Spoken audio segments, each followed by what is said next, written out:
নমস্কার বন্ধুরা, সোমা কিচেনে সবাইকে স্বাগত। আজকে আমি আপনাদের সামনে নিয়ে চলে এসেছি একটা সুন্দর দেখতে একটা কেকের রেসিপি। যে কেকটাকে সবাই কিন্তু মার্বেল কেক বা জেব্রা কেক নামে। তাহলে আমার রেসিপিটা প্রথম থেকে শেষ পর্যন্ত দেখার অনুরোধ রইল। যদি ভালো লাগে তাহলে আমার চ্যানেলের সঙ্গে থেকে লাইক, শেয়ার, কমেন্ট, সাবস্ক্রাইব করে আমার পাশে থাকবেন। তবে চলুন দেখে নেওয়া যাক কী করে বানাই। কেকটা বানানোর জন্য এখানে আমি একটা মিক্সিং জার নিয়েছি। সেই জারের মধ্যে আমি একে একে সব দিয়ে দেব। এখানে দেখুন আমি এখানে দুটো ডিম নিয়েছি। প্রথমে ডিম দুটো দিয়ে দেব। এখানে মেজারিং কাপে 1 কাপ মতন চিনির গুঁড়ো, যেটা আমি মিক্সার গ্রাইন্ডারে প্রথম থেকে গুঁড়ো করে রেখেছিলাম, দিয়ে দেব। আর দেব 1/2 কাপের মতন তেল। এটা কিন্তু রিফাইন্ড অয়েল, যেই তেলের কোনো ফ্লেভার থাকে না, গন্ধ থাকে না, সেই তেলটা এখানে ইউজ করতে হবে। 1.5 চামচের মতন ভ্যানিলা এসেন্স। এটাকে আমি প্রথমে মিক্সারে ব্লেন্ড করে নেব। এই কাজটা কিন্তু করতে আমাদের অনেকটা টাইম লেগে যায়। আমি যেটা মিক্সার গ্রাইন্ডারে করে নিয়েছি, এটা দেখুন আমি সম্পূর্ণটা মিক্সার গ্রাইন্ডার থেকে ঢেলে নিয়েছি। এবার এটাকে সাইডে রেখে আমি এখানে একটা বাউল নিয়েছি আর এরকম একটা ছাঁকনি নিয়েছি। এতে আমি ময়দাটা ব্যবহার করব। এখানে একটা মেজারিং কাপে 1 কাপ ময়দা, আমি এখানে 1.5 কাপ ময়দা ইউজ করব। 1 কাপ প্রথমে চালিয়ে নেব। ময়দাটা চালিয়ে নিয়েছি। এবার আমি যেহেতু এখানে আমার 1.5 কাপ ময়দা আছে, সেই জন্য আমি এখানে 1 চামচ ভর্তি করে বেকিং পাউডার দিয়ে দিয়েছি। এটাকেও আমি সুন্দর করে চালিয়ে নেব। আর দেব 1/2 চামচ পরিমাণে বেকিং সোডা।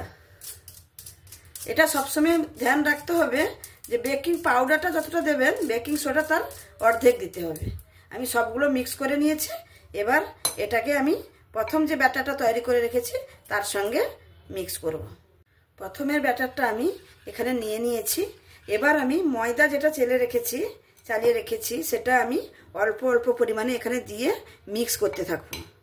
সুন্দরভাবে মিক্স করে নিতে হবে।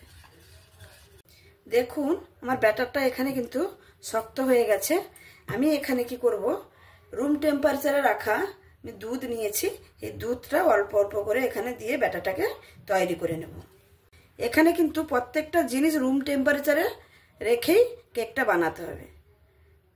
দেখুন ব্যাটারটা আমি কত সুন্দরভাবে তৈরি করে নিয়েছি আর কীরকম কনস্ট্যান্ট তার এটা রেখেছি দেখুন। দেখে নিশ্চয়ই বুঝতে পারছেন আমি একদম স্মুথলি একটা ব্যাটার তৈরি করে নিয়েছি। এবার আমি এই ব্যাটারটাকে দুটো ভাগে ভাগ করে নেব।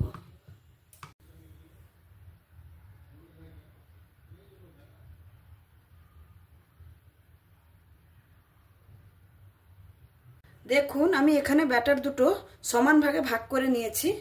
এবার আমি এই ব্যাটারটাতে আমি কোকো পাউডার মিক্স করব। এখানে আমি 2 চামচের মতন কোকো পাউডার দিয়ে দেব। দিয়ে এটাকে আমি মিক্স করে নেব।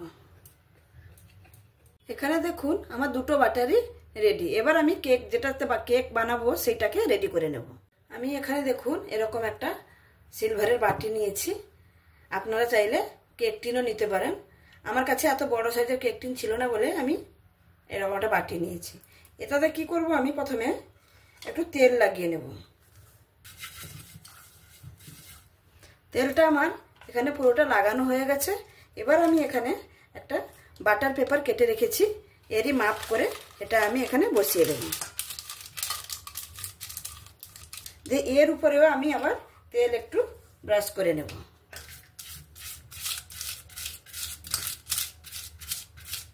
আমি এখানে সুন্দর করে ব্রাশ করে নিয়েছি। এবার আমি এটাকে সাইডে রেখে দিচ্ছি। কেকটাকে মোল্ডে ঢালার আগে আমি এখানে একটা টোপ বসিয়ে নিয়েছি। তার মধ্যে সামান্য পরিমাণ আমি লবণ দিয়েছি। লবণের উপর একটা স্ট্যান্ড বসিয়ে দিয়েছি। সেই লবণটা আমি বারবার ইউজ করি বেকিংয়ের জন্য। আর সেটা দিয়ে আমি বসিয়ে দিয়েছি। এটা একটু ফ্রি হিট করে নিতে হয়। প্রথমে আমি ঢাকা দিয়ে এটাকে আমি 15 থেকে 20 মিনিট ফ্রি হিট করে নেব। আমি এখানে কেকটা তৈরি করার জন্য সব কিছু রেডি করে নিয়েছি। এবার আমি এখানে প্রথমে দেব 1 হাতা পরিমাণে আমি সাদা ব্যাটারটা সেটা দিয়ে দেব। তারপরে আমি এখানে যে চকলেটের ব্যাটারটা করে রেখেছি সেটাও 1 হাতা পরিমাণ, 2 চামচ কিন্তু আলাদা করতে হবে, না হলে মিক্স করে নিলে ডিজাইনটা আর আসবে না। এর উপরে আমি দিয়ে দেব। তারপরে আমি আবারও সাদা ব্যাটারটা দিয়ে দেব। এরকম করে বারবার করতে করতে আমি একটা লেয়ার একদম মাঝ বরাবর দিতে হবে, কিন্তু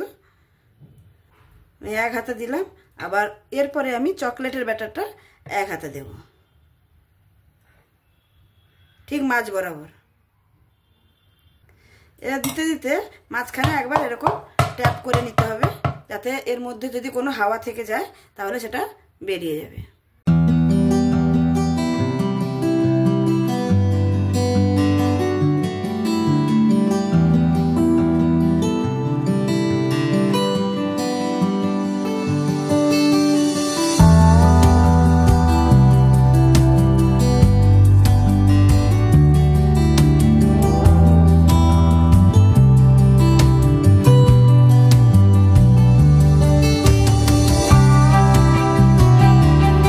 এখানে দেখুন একের পর এক দিতে দিতে কিন্তু আমার ব্যাটারটা এখানে শেষ হয়ে গেছে।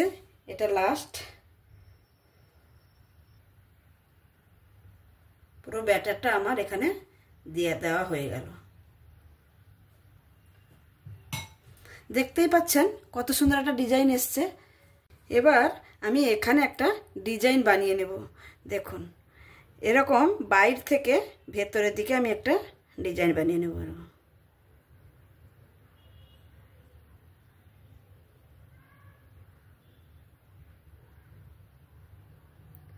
আপনারা চাইলে এখানে 4টা করেও করতে পারেন, আমি এখানে ডবল করে করে নিচ্ছি।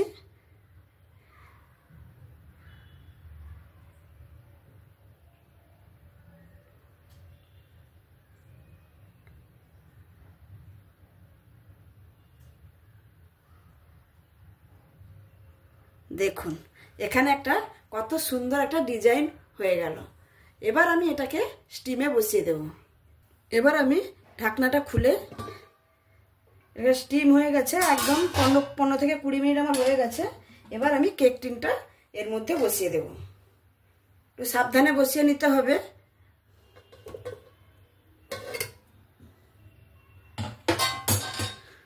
বসানো হয়ে গেছে, এবার আমি ঢাকা দিয়ে দেব। এখানে কিন্তু ঢাকা দিয়ে 1 ঘন্টার মতো স্টিম করে নিতে হবে, একদম লো ফ্লেমে রেখে। তাহলে 1 ঘন্টার পরে আসছি। বন্ধুরা এখানে আমি আমার 1 ঘন্টা হয়ে গেছে, একদম স্লো ফ্লেমে আমি এটাকে রেখেছিলাম। এবার আমি ঢাকনাটা খুলে দেখে নেব কীরকম হয়েছে। দেখুন কত সুন্দর হয়েছে। আর কেকটা একটু ফেটে গেছে উপর থেকে, কোনো অসুবিধা নেই, সেটার জন্য কোনো অসুবিধা নেই। দেখুন আমি একটা এখানে স্টিক দিয়ে দেখে নিচ্ছি। দেখুন স্টিকের গায়ে কিন্তু কিছু লেগে নেই, একদম পরিষ্কার এসছে, তার মানে আমার কেকটা হয়ে গেছে। আমি এটাকে এখানেই 10 মিনিটের জন্য ঢাকা দিয়ে একটু ঠান্ডা করে নেব। আমি এখানে এটাকে একটু সাইড থেকে ছাড়িয়ে নেব। কেকটা ছুরি দিয়ে এরকম সাইডটাকে একটু ছাড়িয়ে দিতে হবে। ছাড়িয়ে নিয়েছি।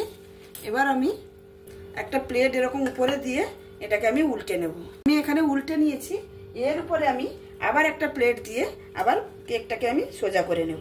দেখুন কেকটা দেখতে কত সুন্দর হয়েছে দেখুন। এবার আমি নিচে যে বাটার পেপারটা আছে সেটা আমি তুলে নেব। দেখুন কত সহজে বাটার পেপারটা উঠে এলো।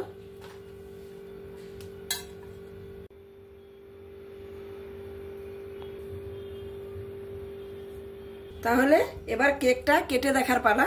আমি এবার কেকটা কাটছি।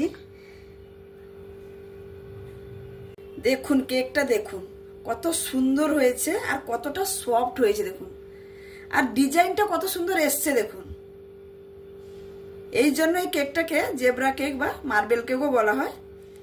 দেখুন দারুণ সুন্দর দেখতে হয়েছে কিনা। তাহলে বন্ধুরা যদি আমার এই রেসিপিটা ভালো লেগে থাকে, এই কেকের রেসিপিটা, তাহলে অবশ্যই একবার বাড়িতে বানিয়ে ফেলুন। দেখতেও যতটা সুন্দর, খেতেও কিন্তু অসাধারণ লাগবে। তাহলে আজকের মতন আমি এখানেই শেষ করছি। আবার অন্য কোনো রেসিপি নিয়ে, অন্য কোনো ভিডিও নিয়ে আপনাদের সামনে উপস্থিত হব। তাহলে সবাই ভালো থাকবেন, সুস্থ থাকবেন, সাবধানে থাকবেন। ধন্যবাদ।